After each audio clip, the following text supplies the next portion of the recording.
Jim, do you have an early story of like a experience when you were first starting out of having to make sure that a workplace was accessible? I've had many. I was born with spina bifida, and I grew up in a split level house. My parents never moved, and I have really good upper body strength. So I used to climb up and down the stairs all the time, and I did that until I went off to college. The wheelchair was like in the garage, which really prepared me from entering, as Caitlin and I also talk about, this world that wasn't built for us. And that is certainly true in the theater. For once, the summer theater job that I wanted to get, the booth was inaccessible. It was up a flight of stairs. And so I went down to Santa Maria in Central California, and I climbed up a flight of stairs for them to see that I could do it. And my solution that whole summer was that I do have two wheelchairs. If you're fortunate, you have a backup chair, and I had two push chairs. And so I had one left up at the top, and I would just climb up and down to get there. I did a sound design for a musical at the Public Theater back in 1982, and I'd worked with the director, before, and he wanted me there. But I spent about an hour trying to convince the production manager that physically I could do the job. And indeed, at the time, the Public Theater was not accessible. So I had to pull my wheelchair up the steps into the building every day. I will also like to kind of, going back to your example of being an intern and bringing coffee, right? So one of my first days supervising on set on a major motion picture, that was the job that I was given. And I quickly thought on the spot of getting a crate for the coffee. I was responsible for getting 60 coffees during break and getting it back there.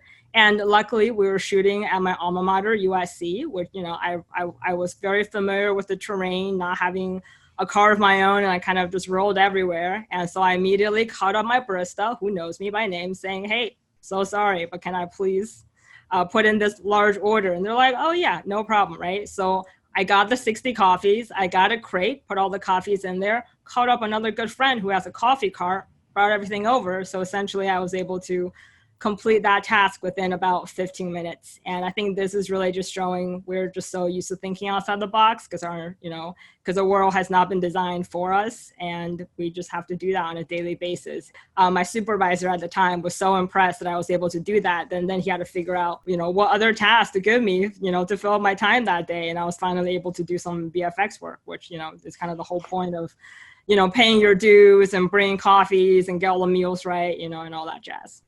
In 2016, a friend of mine, comedian, actor, disability rights advocate, Danny Woodburn, told me about a situation that he became aware of in New York.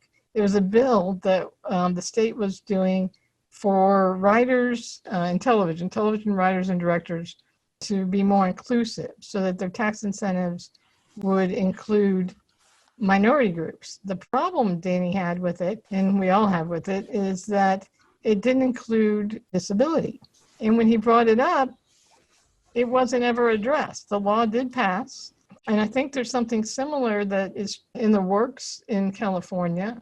And as we all know, tax incentives are a big deal. As a producer, that's why we shoot in Georgia and other places that have tax incentives. This is kind of a new issue that could be really beneficial for hiring of minorities, behind the camera. Yes. So for visual effects, kind of like other aspects of filmmaking, we're constantly chasing tax incentives as well. From my understanding, any incentive that comes from a state should follow state rules of hiring people, on a diverse spectrum. And that, it does include disability. And I think tax incentives, although, it might be some, on the very top of some people's list, but I think it just can be added into a very long list of benefits of hiring diverse artists and diverse vendors.